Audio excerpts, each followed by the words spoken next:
Welcoming everyone to Flyover Footy on a live stream, at least. Thanks for joining us through that countdown that I just realized is way too damn long. It's a preseason form, y'all. Like, if you tuned into that last episode of 2024, then you kind of got a little preview of that countdown thing. I screwed it up royally at the end of 24, and a minute is way too long. So it won't be that long in the future, I promise. Stu, haven't started the pod recording, but how you doing, man? Doing good. I'll save the juicy Neymar talk. That's what the rumored signing for tomorrow is going to be, right?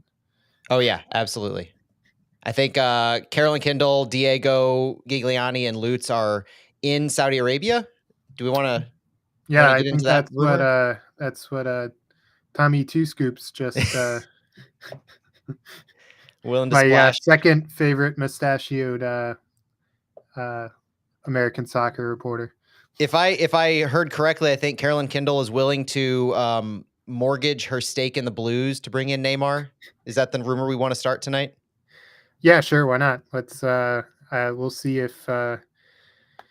Neymar likes clubs, so St. Louis Blues sounds like a club. Maybe that's what he thinks. I heard he wants an ownership stake, but he never said like an ownership stake in what team and what sport. That's fair. She can just promise him, Tom Stillman's cut. Exactly. I'll pull the rug out from under him once he shows up. Exactly.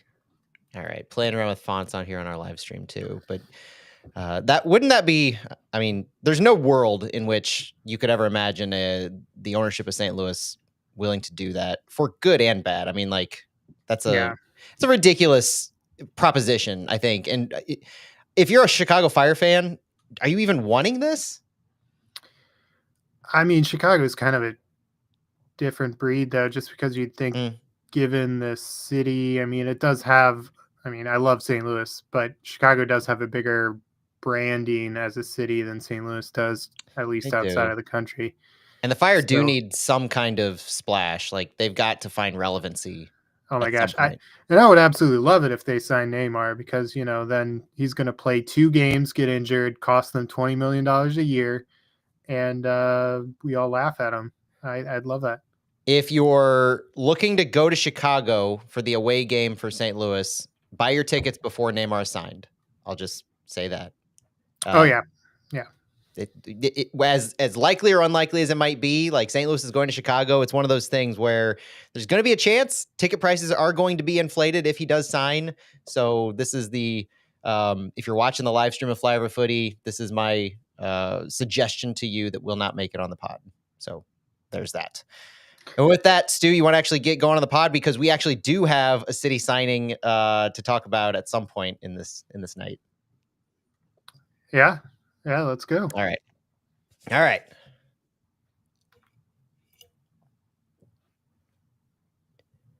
Welcome in, everyone, to Flyover Footy. My name is Matt Baker, joined by my friend in soccer, Stuart Holtgren, to kick off 2025. This is our first episode of the 2025 calendar year of the 2025 St. Louis City season, year 3 in MLS, and preseason is here. I'm stoked. I'm excited. I've been waiting for weeks on this. It feels like it's been the longest offseason we could have possibly imagined. Stu, you and I have both been through it this offseason, so I don't want to speak for you, but are you happy to be back? Oh, yeah. Ready to shake off some of that rust and just talk some St. Louis City. I mean, hopefully soon we'll have, a kit to talk about and some more players and who makes it to Florida or not. But we'll get into that later, I'm sure. Well, let's get that one out of the way, because we've got a loaded show. We'll get through things as quickly as we can. We've got Olaf Melberg's intro presser to recap from last week. We have a City preseason schedule and roster to get into. Updates on some key players and injuries to pick up on to set the stage as we go into not just finishing off the first week of training camp, but St. Louis is going down to Florida next week, the week of January. What are my dates here? 20th or so. We're going to have updates on a new city signing who, depending on when you're listening to this, or if you're tuning on the live stream, you're excited by the smoke that City set off in their app. Conrad Wallem, spoiler alert, we're going to get into him a little bit in what is likely the City signing. some City 2 re-signings if we have time, and then new MLS roster rules. I definitely want to touch on that before we get going. Just quick hitting on those things. But packed show. Stu, you mentioned it really quick. When are we expecting these new kits to drop? Because we have a date that's floating around out there right now. Yeah, there's a date that was, well, shout out to Jeremy for asking at City Pavilion.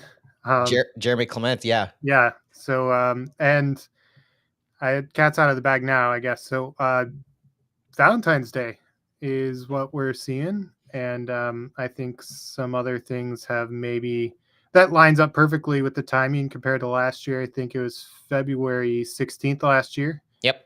Yeah, and it's right yeah. before the season starts, so it does line up to last year. And what are we hearing as far as the potential design of this new? It's a home kit, first of all, so we're still keeping the away kit from 2024, the Confluence kit with the individual lines per jersey, that kind of thing. So that's remaining as our away kit. It's a new home kit we're getting that will be for the next 2 years. What are you hearing about the design? Oh, I mean, how much information are we throwing out there, Matt? The rumors are out there. Rumors are out there that we're hearing. I haven't heard a single thing from the club, so none of this is official. This is all from the streets, as the kids say it.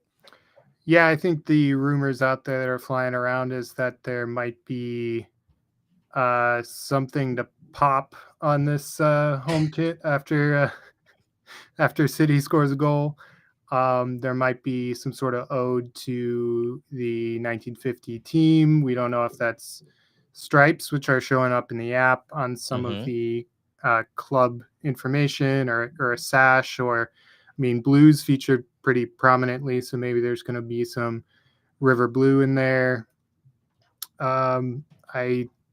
Another rumor, and there seems to be legs to it, possibly, is the shade of the City red might be slightly different, and so align with we'll that see. certain holiday that you just mentioned. Yeah, and hopefully they have Hartle out there handing out kits in Valentine's to everyone who walks through the door at City Pavilion. That would be I'd love that. I don't know if you heard it here first, folks. Stuart Marcel Holmgren wants to see Marcel Hartle dressed up as Cupid handing out jerseys on Valentine's Day.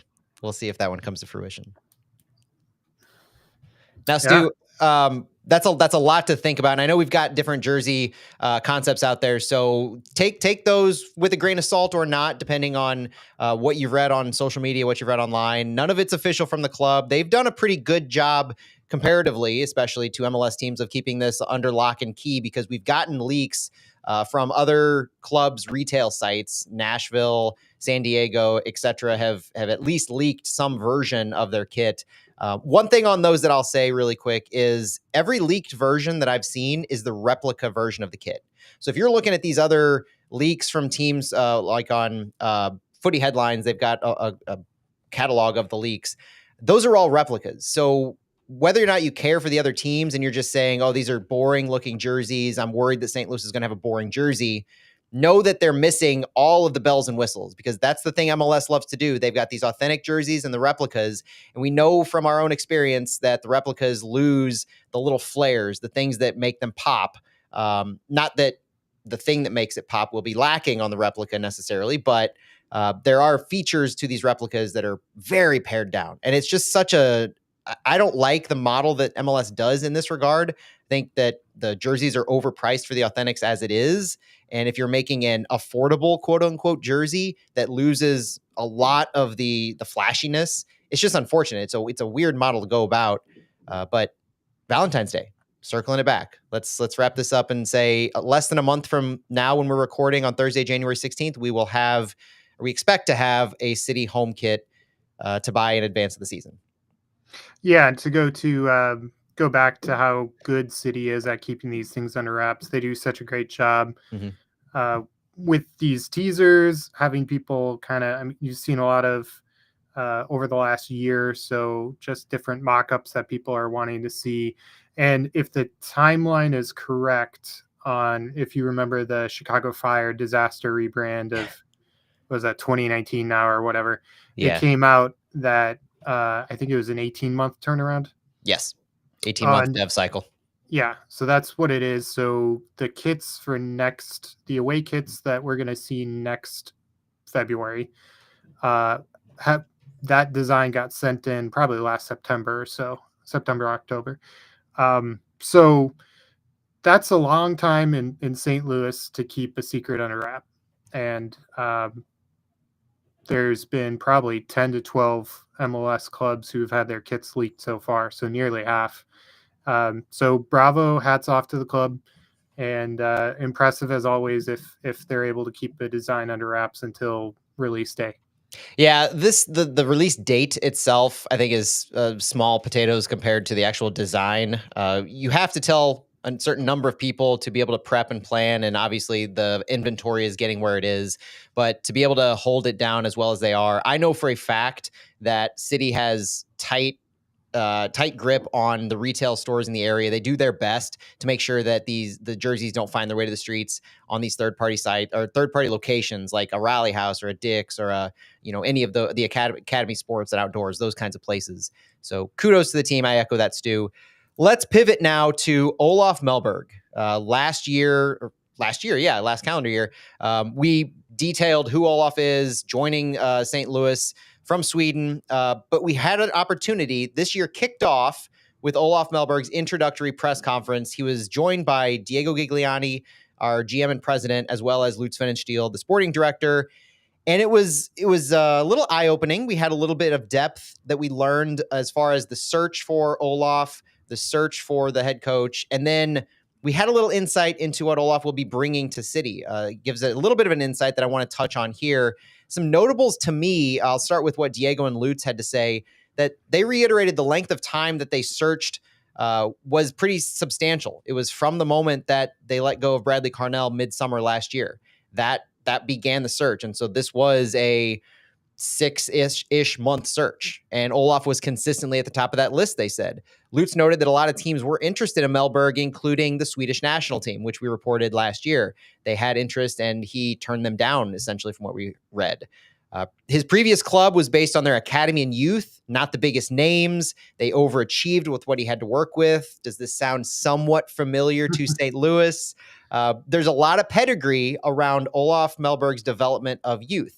The club that he worked with in Sweden was the largest academy in all of Europe. They had the largest academy. And so that was the focus of his club. I'm just going to call him Brahma because I still can't pronounce the name of his old club. That was not a focus on the first team. They did not invest highly in the first team. He didn't have big names. He didn't have an investment. He didn't have designated player type players to work with. I had a fact last year that the average salary of the players for his old club, Brahma, in the Allsvenskan was about what the salary is for a Miggy Perez, a homegrown player in MLS. That's the average salary he had to work with for his players. That's the quality he had to work with. So for him to now have unlocked guys like Marcel Hartl, Roman Berkey, Cedric Teuchert, Henry Kessler, all those types of players, this is going to be a big step up for him in the quality that he has to work with. And so you look to what Lutz and Diego said on developing and now give him these extra tools, these extra keys to the castle, so to speak. And I think there's a lot of excitement here. And to finish what Lutz and Diego had to say, prior to the search, Lutz had said, if you know football, you know of Olaf. It's a pretty familiar name in European football. They knew each other from their playing days. Lutz has no concerns about the lack of MLS experience. The staff has plenty of experience, Lutz had said, but he has no concerns about Olaf's lack of experience.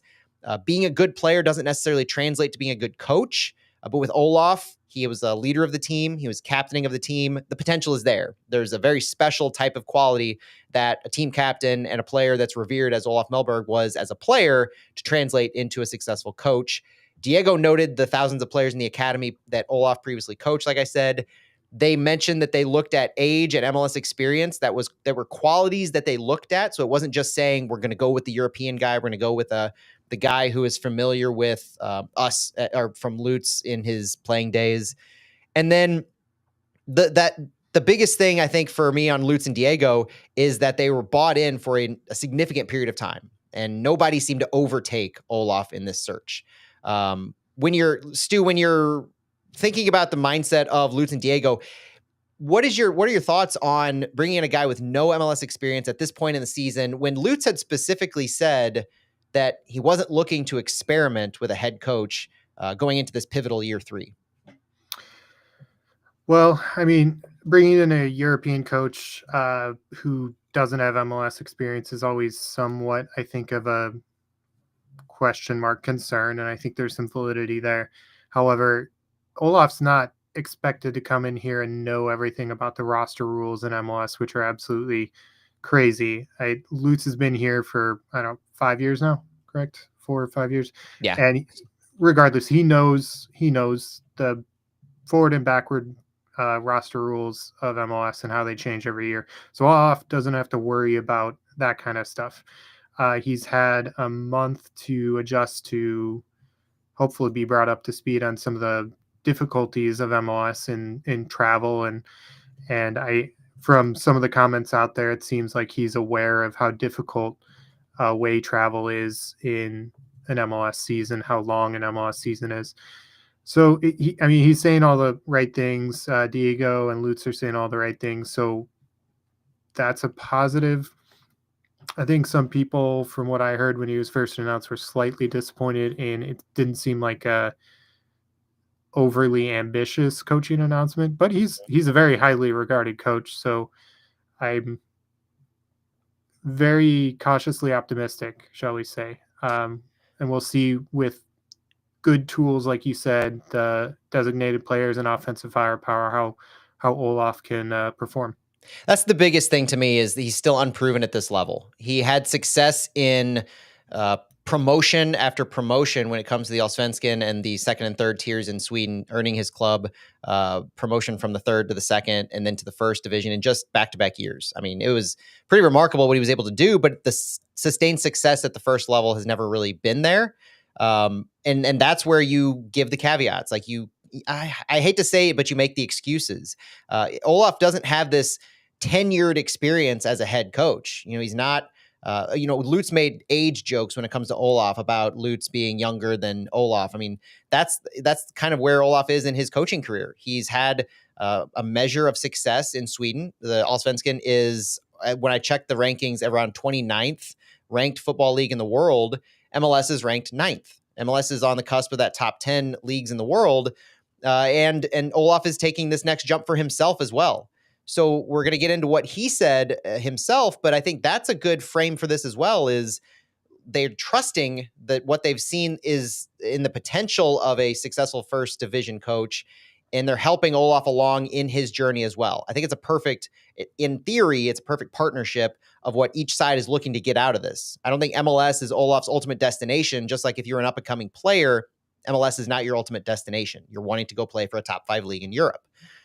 Lutz is seeing what opportunities that Olaf can do with this organization, and the ideas align. Like the timing aligns, the goals align, and the potential aligns in what Lutz wants to do in growing the academy while still having success at the first division. And they feel that they've set Olaf up for success with the players that they've given him, because one other thing that Lutz had said is that he's not expecting any big changes in January. There's some exit and entering of players, which we've seen, we'll talk about in a minute, but the main guys, the big guys, are in. Diego had said, we were the most active team in MLS last summer. Designated player, 2 TAM players, a U22.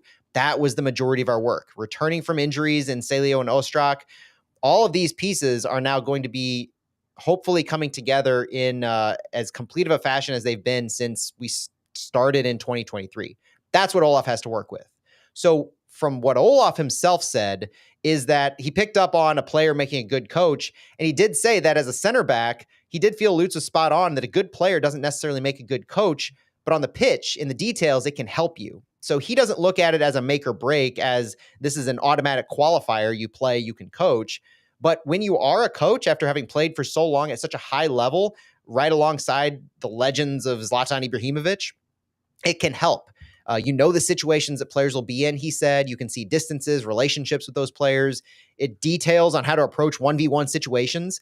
I can only imagine the impact that an Olaf Melberg is going to have on Henry Kessler, on Joachim Nilsson, on Timo Baumgartel, on Michael Wenzel, the growth and potential of Michael Wenzel. Think about how that has so much potential to learn from a guy like Olaf Melberg. And it's not just the center back role, but it's all of those positional awarenesses. As a team captain, he has to be aware of more than just himself. That's what he's bringing to this position. And as far as as MLS goes, Olaf did note that MLS is one of the leagues with the best and worst home and away records. And he mentioned that he did watch all of the games last season. The words that he was saying in this press conference really made it seem like he did his homework, and he had been involved in this process and at least been interested in the St. Louis City job for long enough that he had time in the past few months to go back and look at the tape for St. Louis, to study MLS, to understand the things that we harp on all of the time when it comes in season about how hard it is to win away. The travel requirements and the thousands of miles you have to travel are huge. And Olaf noted that they didn't do well away from home last year, and that's going to be a change. He said specifically that will change, and they have to have a better approach because they need to win those valuable away games. When you heard Olaf say this, other noteworthy things maybe that you want to bring up, what did you have to think about what Olaf himself had to say about what he expects to do in City? I mean, you touched right on it with the away travel. I mean, away travel is difficult. We were not good away last year. I'm impressed that he watched all the matches. I mean, how he was managing last year or between gigs. That's an impressive amount. I remember years ago when Anthony Poulos took over as the St. Louis FC head coach in 2018. And he mentioned the same thing, like he had been watching USL games. And that was impressive when I talked to him and asked him about that. So but these guys are on a Matt Baker level of obsession with the sport, I would say. So I guess that's what it takes to be a successful professional manager in MLS. But no, I mean, just what he can do as a center back. And I know I believe he played some matches at defensive midfield off and on with Aston Villa and other places. So yeah, I mean, that was a real weak spot for us last year. So if he can improve that while our attacks remains deadly, then from a very basic level, I think tactically will be better. I had already heard of just a very small tactical thing that he did in training where he had whether it was an offhand comment or yelled out an order about the passing mantra of, instead of passing to where you want the person to be, pass to where they are, make your passes more intentional. He's already tweaking a little things that he's seeing in training based on probably his experience and what he's seeing as far as the spacing goes and where you need to have the ball played in order to best progress it in our style. And on that note, I think one of the other, if not the most interesting thing that Olaf had to say, Olaf and Lutz, were related to what's going to happen on the field. Watching all these games coming in, one thing that I want to reorient is what Lutz had said before, and he reiterated here, Olaf reiterated as well, that the style of St. Louis overall will not change. Lutz Pfannenstiel called this City 2.0 and said that Olaf is coming in here to play this kind of new-ish style, but it's still the same culture, the same overall system that St. Louis has had for the past few years. But they're looking at tweaks here and there. It's kind of learning from your mistakes that Bradley Carnell implemented or didn't implement, depending on how you look at it, in the tactical adjustments, in finding plan B that John Hackworth referred to. And Olaf Melberg, rather, said that the players will decide the tactics. Olaf said, I've been tactically flexible in my career, playing all formations imaginable. The quality of the players will decide how I play. The identity of this club won't change. Olaf did go on to say he wants them to be more in control of games, noted that they are too open at times. They try to play the ball forward and look for fast attacks, but they're going to be disciplined when doing so to balance it out. And so looking at the quality that St. Louis has, when we talk in just a few minutes about the roster, Stu, one thing that I want to talk more about is not just the formations, but because of this kind of quote, I think one of the most important questions isn't the formations. It's going to be, who are our best 11? Because who the best 11 are is probably going to drive the conversation on who gets playing time more so than we're going to run a 4-4-2. We have to fit the top 11 in the 4-4-2. So you might have a Simon Betcher sitting on the bench when he's one of the overall best 11, as opposed to maybe you're running a 3-5-2 and you're able to have different, flexibilities go on, sliding Hartle in the middle just because he's one of the best players. That's the kind of conversation I think we're going to start having as the preseason go, or at least what I'm going to be having as the preseason goes on, because Olaf did call out Hartle and Teuscher particularly, said some players he feels you can get more out of that were at the end of last season. So there's a lot of excitement in the overall tactical plan that he has based on this idea that the players will decide the tactics and not you have this formation and you're going to make the players fit into whatever formation you want to run out. That's incredibly exciting to me. Yeah, and it's going to be really interesting seeing, like you said, the best 11 or the best fit. I'm a Fulham fan, so there are a few examples I'm thinking of with Fulham on guys who know their place, who could be starting, but are best and most valuable off the bench. And yeah, Betcher is a good example of that. I'm thinking Celio, Alm are great ones. What type of, obviously, if we go wing backs, we're going to have different personnel out there than if we go with the back four. So, and there's so much flexibility there. It's going to be amazing. And also, of course, depth. We need depth. Absolutely need depth. And, I think we could use another 2 or 3 center backs if we could find them somewhere. And on that note, Stu, let's pivot over to City's preseason. So we had the Olaf Melberg intro. Then City pivoted to January 13th, where they kicked off training camp. It was the first day for all the players to arrive. And City actually put out their full complete schedule and roster for training camp, accurate as of January 12th. No surprises really on who the first team members are. Everybody that we expect. We've got Roman Berkey, Ben Lunton, Christian Oliveras at goal.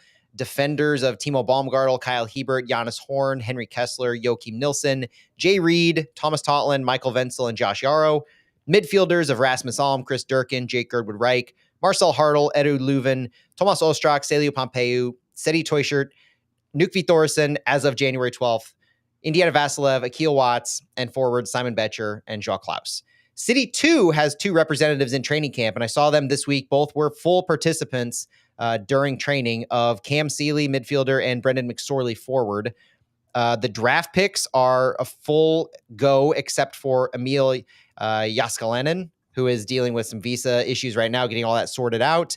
Joey Zielinski, defender, second-round draft pick, is in camp, as is Colin Welsh, a goalkeeper, third-round draft pick. And our homegrowns are all in camp as well. Tyson Pierce, defender, midfielders, Mackay Joyner, Miguel Perez, and forward Caden Glover. That was accurate as of January 12th. First, the day of January 12th, there was a little bit of a scuffle that I feel like I initiated on X and on Blue Sky. So let's get that one out of the way right now. Prior to that roster being released, I had heard from sources that contract negotiations between City and Jake Nerwinski had gone quiet and that they were not happening. Not just that they were taking a day off, contract talks had ended. Not that they wouldn't resume at some point, but there was no plan for that. And so I held on that. I waited for it, and I saw the roster come out. And as soon as I saw the roster come out to confirm that he wasn't in camp, I sent that out because it was accurate that I heard. I now had, those 2 things to go off of. And boy, did I get a clap back. It's never fun when you get a response from a player that you're reporting on and the player has no idea what you're talking about. And it is worst of all to one of my favorite people, Jake Nerwinski. So I hate how that went down. If you're not familiar with what I'm referring to, it's on my Blue Sky and my X. Feel free to go take a look at that, or just trust me and don't look at it because it wasn't fun. I will back that up. Jake, from what I understand, Jake Nerwinski is not coming back to City, and there's not much more that I really want to go into with that, but had to address it a little bit. The things that happened later this week, though, Nukvi Thoresen was officially announced as going on loan. That happened after Thoresen was not present in the first 2 days of camp, and reports started to break on, I believe, Tuesday, that he was being loaned to Sparta Rotterdam in the Eredivisie in the Netherlands, and that was made official by City that he's joining them for a 6-month loan and with an option to buy. So this loan frees up an international roster spot for St. Louis City, and it is expected, at least based on Nuki Thorson's posts, that he's gone. He said his goodbyes, not "I'll see you soon," anything like that. So Thorson is on loan. We'll see what the future holds for him, but right now he frees up an international spot. And then the rumor now, not official by St. Louis City as of our recording January 16th, is that Selmir Pedro, the beleaguered left back who at one time did play for St. Louis City but hasn't appeared since 2023 in a St. Louis City kit anyway, is returning to Bosnia and Herzegovina. And this time we'll play for, what was it? FK, what was the team, Stu? Valles. Yeah. Valles. Pedro is expected to, like we said last year, not wear the City kit again. He returned. He was off roster. He played for City 2 at the end of last year, but his contract is going to the end of 2025, and we expect that Pedro will remain on loan and rinse and repeat from last season. But that as well ensures that an international roster slot is freed up. On the salary front, for both Nuki Thorson and Selmir Pedro, MLS does not offer explicit salary relief. That has to be negotiated with those contracts. So any loan with those clubs, whether it's Rotterdam or Valles, any salary relief has to be negotiated. And that's never announced. So we'll never really find that out. But we do have the roster slot available and the international slots because of those. Any surprises on that front as far as how our roster has taken shape, Stu? I think Nukvi was... you're always looking to improve your roster season over season. It's a pretty brutal sport at times as far as turnover.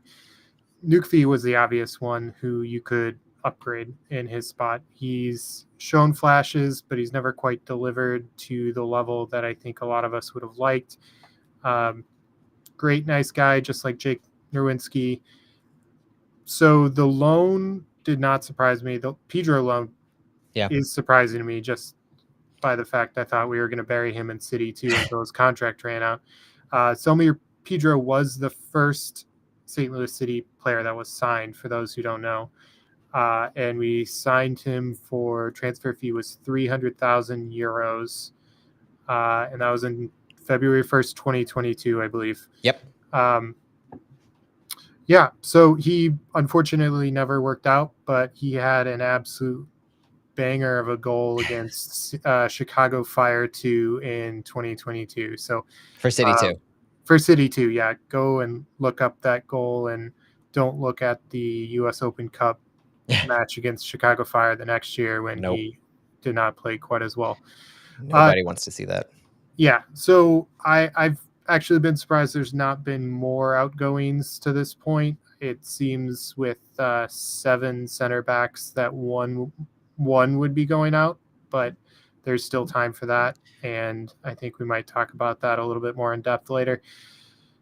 It's just exciting whenever you get movement and rumors. Silly season. It's a fun part of the off season. Baseball is the hot stove, and things are blazing hot on the St. Louis City roster front right now. And our chat's kind of blowing up about something that has broken as we're recording this. So we're going to get to that in just a second. But before I do, I wanted to go into a couple injury notes, things to be aware of as some of our most favorite players and really big fan favorites are returning and getting ready to gear up for training camp. They might not have gotten full speed yet. Injury updates on Celio Pompeu, Tomas Ostrak, Chris Durkin, and Jake Girdwood-Reich. Chris Durkin is actually the only one of these 4 who didn't have surgery, if you were not aware of that. Durkin picked up a knock at the end of last season and was shut down, and he's still recovering from that, just muscle issues. He's no surgery, nothing like that, but he's not expected to miss any time. They're just taking it slow, ramping him back up. We know about the ankle injuries to Celio Pompeu and Tomas Ostrak. Both of them had ankle surgery last year. Jake Girdwood-Reich actually had a bone shavings or trimming a procedure, I'll say, not surgery, because I don't want to mix up what Girdwood-Reich had with what Ostrak and Pompeu had. My understanding is that Girdwood-Reich just had an overgrown bone and had one of those outpatient procedures or procedure to get that done. I don't know, outpatient, inpatient. I don't want to presume. But Gerber Rex should be ready for the season. He had that done, and he's ramping back up. One other unfortunate injury note is that Jay Reed broke his foot and is out for 3 months. Is that right, Stu? I had that right. Broken foot. Yeah, broken foot, and I believe it happened. They say last month, and he had surgery recently, and they announced it.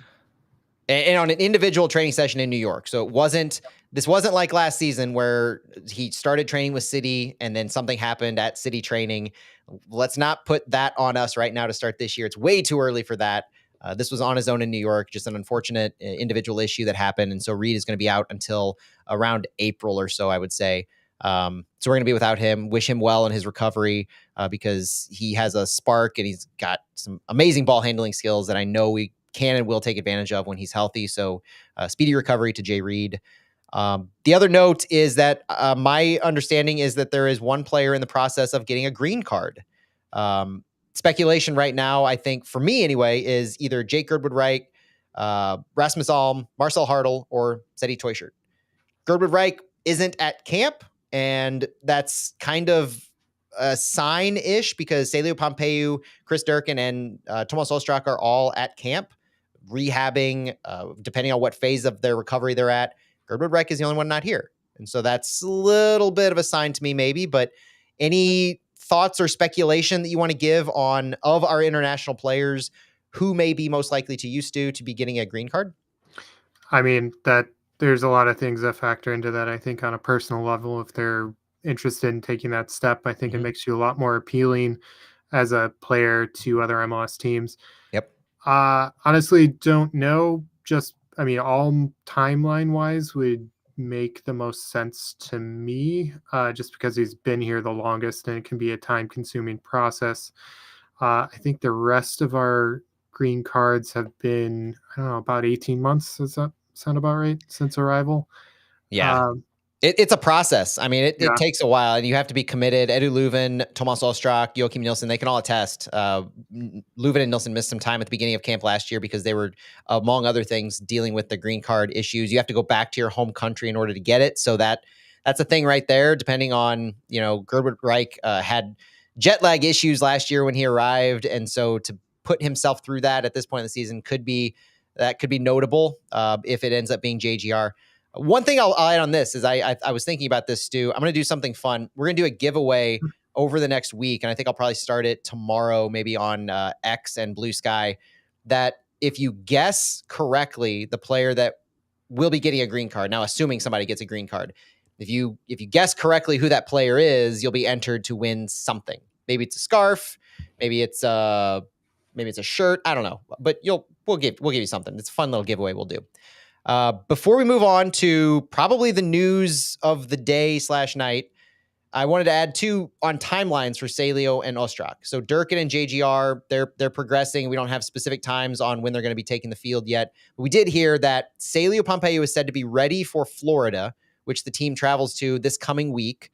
Bradenton, and there's one other city I don't have it in front of me where they're going to be going to. Orlando, I think. Okay, but Celio is going to be ready for Florida, while Ostrak will debut in California at Coachella, Goldchella, most likely. So you can put that timeline at Tomas Ostrak's about 2 weeks or so behind Celio in his recovery. And that lines up with what we're seeing at training. So this week when training camp opened, Celio Pompeu was out running with the club, wasn't doing drills. He wasn't participating in the 11v11s, the five sides, anything like that. He was running and he was doing individual drills. So the progression you often see last year, and it really seems like it's taking hold, is when players are rehabbing first, you'll have them indoors in the training room, in the weight room. And then once they progress past that, off of the machines, they'll be outside. And once you see them outside, you know that progression has taken place. They'll do individual drills, runs. They'll work one-on-one with the coach on the side. And then they progress to joining the team. And then a little bit after that, they're good to see time. Celio may see game time in Florida. They're not going to play a game until the back half of next week. But that may be aggressive, but he's going to join the team and be a participant. He's planning on it in Florida. Ostrak has not, we haven't seen him on the field doing those 1v1s yet. So a little bit behind. You can see that progression. You ready to dive into the exciting news as we're recording now, and probably as people are listening to this. So if you listen to to Flyover the day it's released on Friday, if you're an early listener, then you're going to get a heads up on this. If you are listening to this later on Friday or on Saturday, just know that the one thing that I really love to do on Flyover Footy is future proof our pod, because we don't record every single day. We're not a daily podcast. So I do my best to make sure that if you're listening to this a day or two or three later, that whatever we tell you is relevant.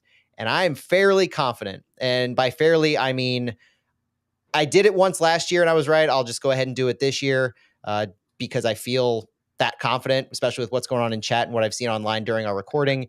St. Louis City SC has signed 24-year-old Conrad Wallem to a loan contract with a potential option to buy. Now, that last piece, we'll have to wait until City officially announces it. But Conrad Wallem is a 24-year-old right midfielder, quote unquote, who's coming from Slavia Prague in Czechia. Scored 2 goals, 1 assist in 9 games recently in all comps, and has represented Norway at the U19 level twice. Most recently, as far as his transfers go, he was signed for 1.5 million euros from Norwegian side Odd. I assume there's not a strange way to pronounce that, Odd, in 2023. But Wallem plays all across the midfield, central midfield, left midfield, right midfield. There is massive speculation that he could be a huge component in our wing back system of a 3 center back. I had previously heard that the Wallem deal is happening independently as well. So I think there's been a lot of fire to this smoke. And my understanding is that the club sees Wallem as near DP value. He's been approached in the past by top 5 leagues, teams with Champions League experience. He's a winger, I'm told, who can play an attacking 6, an 8, even a 10. And he basically could fit in over half the positions on the field. Could be really exciting in those 3 center back looks. The club feels they're very heavy on wingers and those who can play winger. They've got Thomas Totland, the aforementioned injured Jay Reid, now Wallem, Ostrak, Indy, Alm, Thor, Hartle, Toyshirt. Like, all of these players are wingers. Now you're adding in a talent like Conrad Wallem. And the reason, with all that background on who Wallem is, that I'm so firmly believing is there are screenshots now going around social media of Blues game on Thursday night. And if I see this correctly, credit to our friend Soccer Zombie, Tom Franklin, who has identified these players in the picture. We've got Simon Betcher, Klaus, Timo Baumgartel, potentially Conrad Wallem, and Emil Jaskalainen, all sitting just off to the side of Lutz and next to Emil Jaskalainen. So that crew is at the Blues game on Thursday night. And so when you see reports from training on Friday, my hope is that you see Jaskalainen and you see Wallem after he's announced as having been signed. Stu, thoughts? That's a lot. Go. Yeah, I think tune into your City app or wait for push notifications on, I don't know, every half an hour tomorrow morning between 8 and 10 o'clock. And you'll probably see player announcement. Yeah, it looks like they're sitting in CK's private seats by the look of it. Yep. On the glass.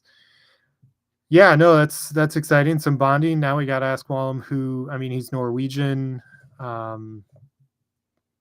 Is he a hockey fan? I know they're more of a mountain sports country, but maybe he comes from down south where it's a little more popular. I don't know. We'll see. Another question to ask for a crossover, but I was actually just looking up a second ago to see if Wallem played with the Norwegian youth teams at the same time as Totland. They did not. However, they must have had some sort of crossover at some point. I'm sure they've interacted. They're only a year apart. Yeah. So some camp at the same time or what have you, but I'm sure having there's a lot of Nordic and Scandinavian folks now in the club, and there's a little Venn diagram that I posted on Blue Sky last month that just shows, how Nordic and Scandinavian and those crossover, because some are Finland isn't Scandinavian, but it's not Nordic. Is that? I don't know. We'll get into this later. It always confuses me. Finland Scandinavian, isn't it? Scandinavian Peninsula is just Norway, Denmark, and Sweden. Denmark, and Sweden. Uh-huh. Yeah. Okay. Well, that's fair. One thing I'm going to do real quick while we talk about this is if you're watching us on our live stream, I'm going to put up a graphic that I put together earlier today. And if you notice any errors, blame Stu, Phil, and Santi for not correcting me when I asked them to earlier today. If you're on your phone, maybe magnify and enhance on this or go full screen if you're on your computer. If you're listening to it, I'll try to describe it. It's basically a roster profile that I've updated akin to what MLS puts out last year, twice a year. It lists our senior roster, it lists our supplemental roster, and anybody off roster. My numbers are a little, I just realized I don't think I updated those, but basically we are almost entirely full up here on actual current status roster players. We have Rasmus Alm, Timo Baumgartner, active players, Simon Betcher on loan, all of these players, noting the most recent ones. So we basically have 3 players on loan. And the reason I wanted to show this is it highlights something to think about, because we're not going to get into right now like all the potential formations, all the potential options. What does this mean for in chat? We've got what does this mean for a guy like Chris Durkin? That CB asks, where does he fit into this crowded midfield? He fits right in at the number 6, to be quite honest. Like that kind of player, I think you're going to keep on the field. But this conversation lends to the best 11 driving the formations. So if you want to say where does a certain player fit in, they better keep/win their job and prove that they're one of the best players on the field. Now, you're not going to run out with 7 attacking players. I'm not saying go that far, but just the idea that you're only going to have 2 center backs on the field because you're committed to a 4-man back line. That's not what Olaf Melberg is going to be implementing here. He's going to be looking at holistically here, who the best players are, tactically, what works for his style, how are the players performing in these formations in training, how does the opponent face some of these tactics? Does a certain opponent, are they weaker traditionally against a 3-man back line because that seems something more readily available to employ under Olaf Melberg than it was under Bradley Carnell. And we saw glimpses of that under John Hackworth, which I think is going to be beneficial with him staying on as assistant director, or technical director rather. But this visual, I think, is helpful in understanding one thing on the loan players, at least. If you remember correctly, we had 2 players on loan last year, Simon Betcher and Jonas Horn. Both of them saw significant time. When I think of trends to follow, that's one thing to watch for with Conrad Wallem is, as a loan player, is he going to be more prone, or do we expect him to see more minutes, jump ahead of certain players in the depth chart? Because Simon Betcher saw pretty significant time last year. I don't think you could say he jumped over Klaus, but he saw significant time. Jonas Horn took that left back spot as soon as he was ready, and he didn't let go. He even saw time at left center back at times when we were running 3-man back line. Will Conrad Wallem slide right into one of the wing back spots, into a midfield role? Would he be the presumed left wing back opposite Thomas Totland in a 3-man back line? I see potential there, and just as a loan, based on what Lutz's other 2 loanees did last year, I think that's noteworthy to me. Stu, do you make anything of that, or do you just think that Conrad Wallem's here to earn a spot? I think he earns the spot, but I think he comes in with the expectations that he'll earn that spot. I think bringing in a loan player, it just depends on the terms of the loan. I mean, I assume there's going to be an option to buy, and that comes with, team option or this or that. So, it's exciting. Every new signing is exciting, and you always see the best of a player in their highlights. I don't know a whole lot of Slavia Prague fans, so I don't know how he performed over there, but he does have youth international experience. He fits a need that we have. He fits something that Olaf wants to bring in. So I think this should be a good signing. And track record last year on those loan players was good. Horn and Betcher were great. Absolutely. Yeah. The looking at Transfermarkt, what Manuel Veth had to say in his article when he first reported this as well, is that Wallem had shown in the past he could be a productive player. In 23-24, he managed 5 goals and 6 assists in 23 Fortuna Liga games. He had featured in the Europa League, creating 2 assists in 8 games that prior season, and featuring twice this current season. As far as familiarity with St. Louis, there's an expectation that Olaf Melberg may have played a part in this, because while Lutz obviously scouts and signs and does negotiating. Melberg is said to know Wallem well. The Swedish head coach spent significant amount of time coaching in Norway before joining St. Louis, and now we'll see if they can kind of rekindle any familiarity they had. But Wallem, I think that's a good note on, depends on the terms of the contract. Are there expectations in how much they're going to play? Because you could see the other side of this, where St. Louis has sent a couple players on loan before with massively different results. Selmer Pedro struggled to break into anywhere. You could argue that St. Louis didn't really have a stake in the game because they didn't have the plans to bring him back. Isak Jensen went out and set the Danish league on fire and had his option picked up. Massive success story, massive, you can argue, a failure. So having players come in, definitely what the loan terms dictate is interesting, but this could be a trend to watch, is that another player comes in that you could see as a key cog in a very flexible St. Louis City formation, possibly of the season, and what kind of role he can play, not just in a left wing back, but across the board. So he could be that second center midfielder for Edu Leuven. In the concept of he can play an attacking 6, an 8, or a 10. This is a guy who could start a game at left wing back, and then as tactics dictate in the second half, if we go to a 4-man back line, maybe he moves up the field. Maybe he moves into a left mid spot or plays in a more box-to-box 8.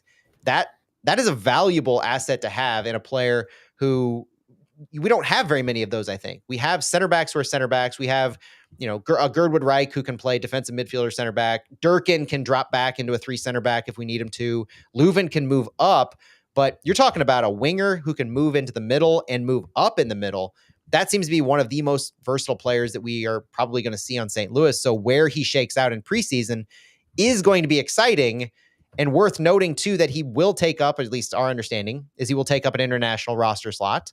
And being in St. Louis now, you expect him to join camp and assume that he has his visa issues already worked out, which goes to show how long this deal has probably been in the works. Yeah, and the club does a great job getting all their ducks in a row before the announcement, like you said. So, yeah, cat's out of the bag right now. So, if Jeremy Tripp wants to release the announcement video tonight, I wouldn't be upset. On the international roster slot, one last thing on this note is that there's been a lot of movement on this. So sending out Pedro, sending out Thorson, possible green card, Wallem coming in. My expectation is, as long as the green card situation is taken care of and one player gets their green card, we should be on track to start the season with 8 international roster slots. That is the amount that MLS teams start with at the beginning of the year, and it will be the first time in the 3-year history of the club that St. Louis did not have to acquire an international roster slot to start the season.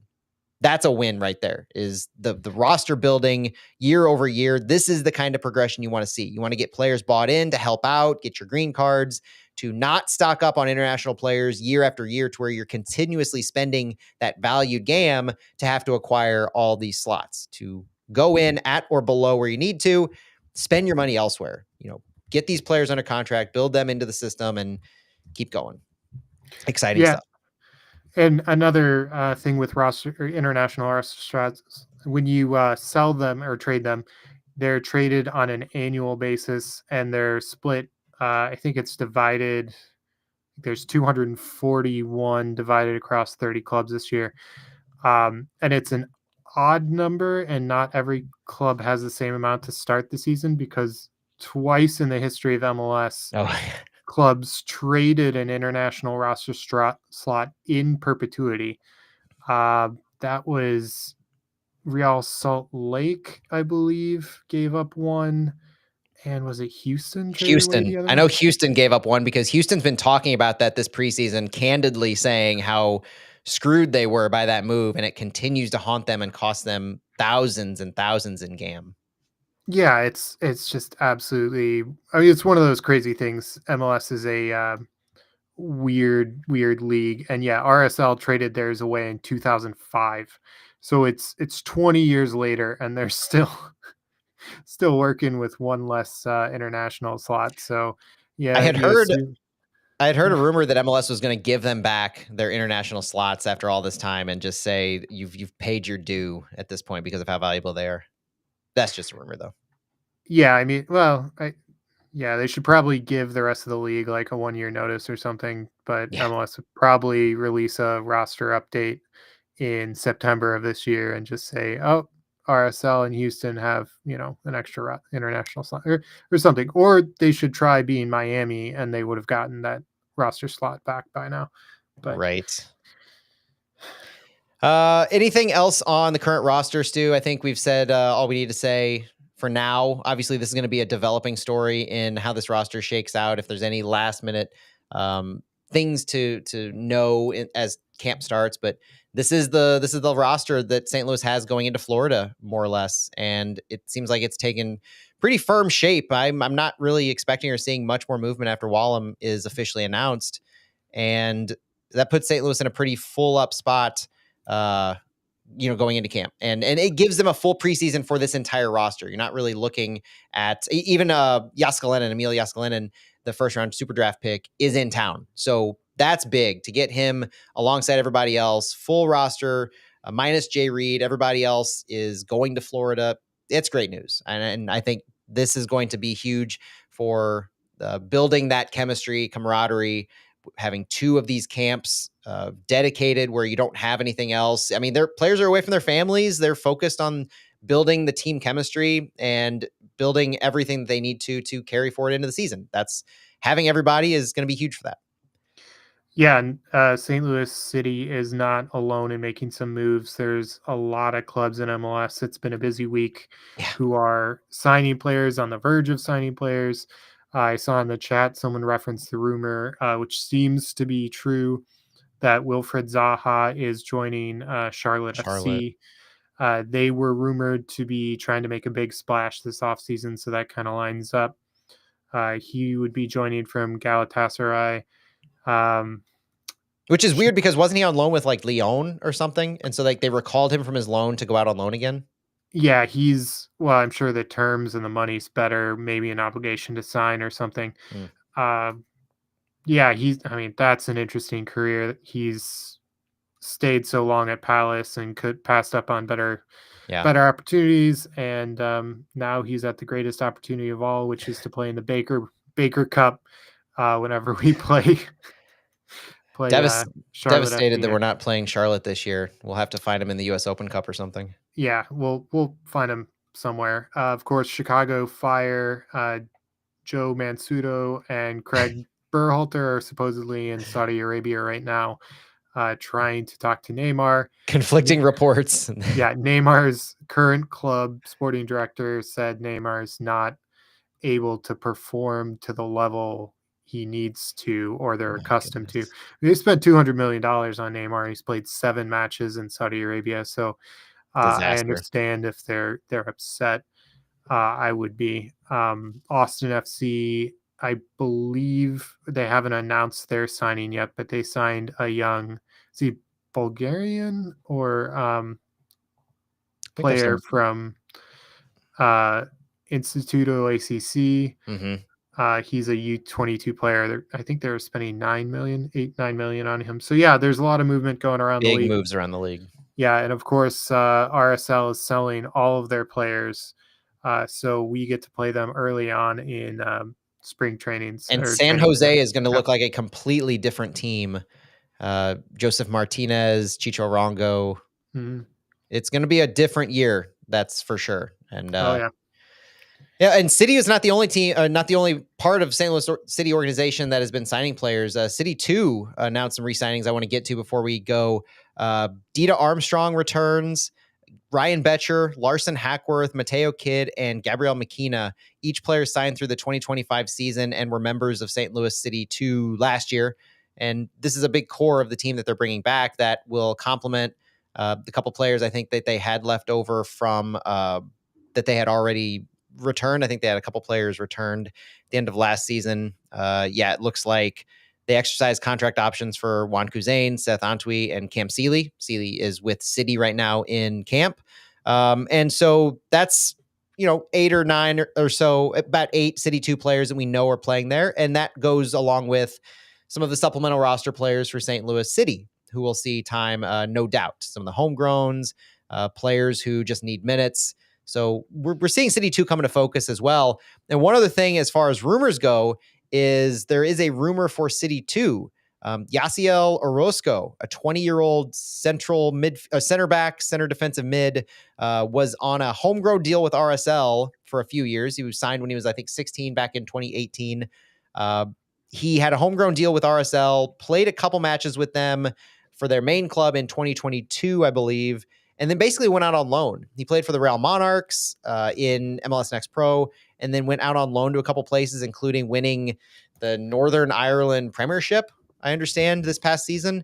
And now he's rumored to be coming to St. Louis. There were a couple different rumors that he was coming to St. Louis. I think UDL Pacheco from Fox Sports Mexico first reported that he was coming to St. Louis City. That was debunked. I had heard that wasn't happening. Manuel Veth heard that wasn't happening. And turns out it wasn't happening because now it seems like he's going to City 2. So that's an interesting twist in this, where it could be a one-and-one contract, but it could also be come to City 2, see how you do, and then earn the City contract. The nuts and bolts of that is if it happens, he will come to City 2 this year. And then if he earns a contract in MLS beginning in, like, say, 2026, he's eligible to be a U22 signing, but the odds of that happening are pretty slim.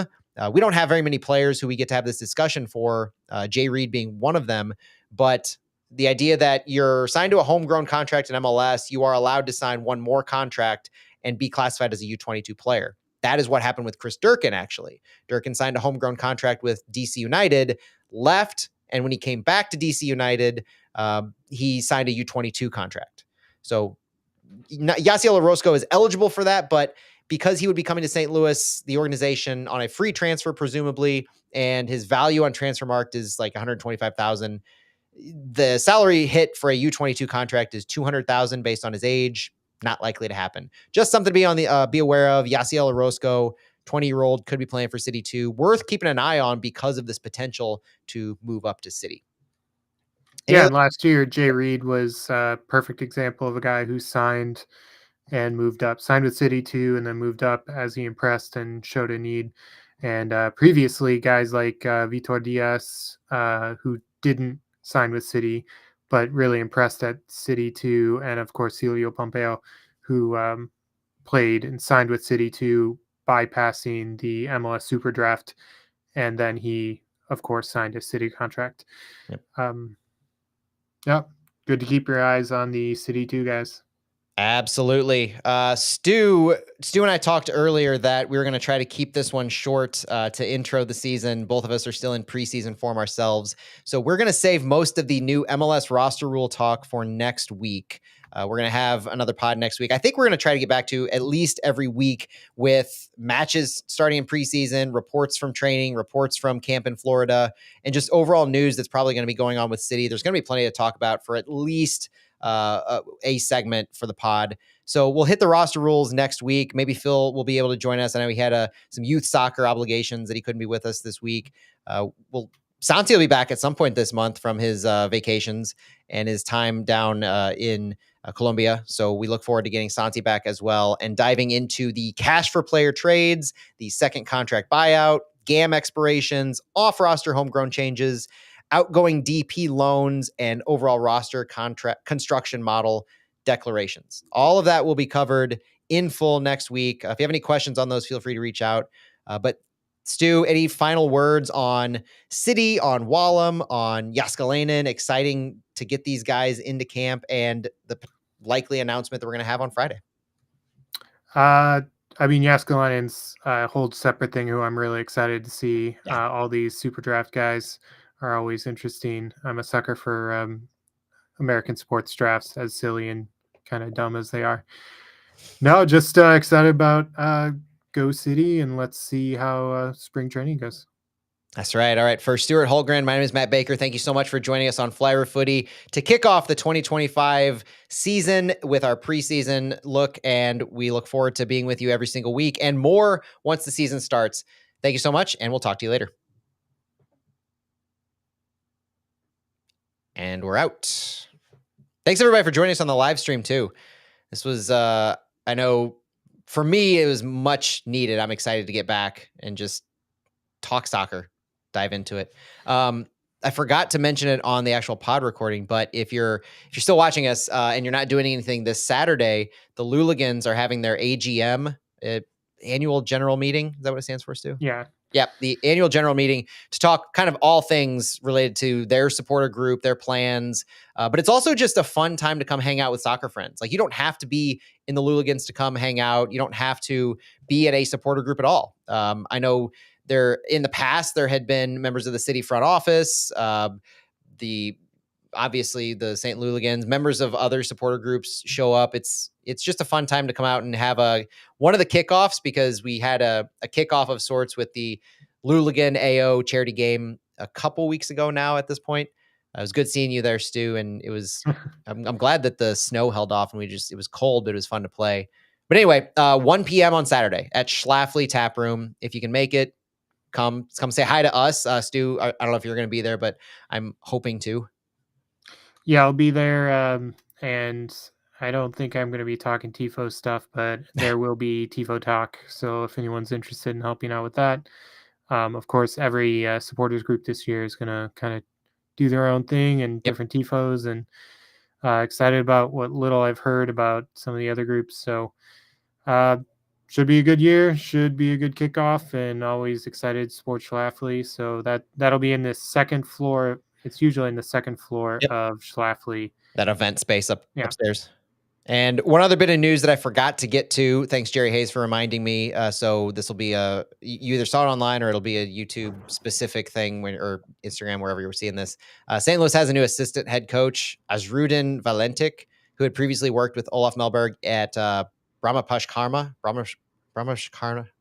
See, that's why I didn't say it on the pod, because I just mumble through it like that. But no, this is probably similar to like Olaf bringing in his guys he's familiar with. There were some assistant coaches that departed St. Louis here recently. I would expect that St. Louis City would put out an announcement of their full roster of coaching changes and coaches going into the season, just like they did last year. So stay tuned to that. But St. Louis does have a new assistant coach that is familiar with Olaf as well, who, if this report is accurate, and the quote from Azrudin is, "I fly over Friday and looking forward to working in the U.S." So another coach, alongside the two players we mentioned, Wallem and Jaskalenin, that look to join St. Louis at the end of this week and be together going into training camp in Florida next week. So exciting to get the coaching staff as well as all the players together. That's the last bit of news that I think I have. You ready? You ready to get going, Stu? Oh, yeah. All right. Thanks for joining us, everybody. Appreciate it. And hopefully we'll see you Saturday. But if not, we'll see you soon. And thanks for joining.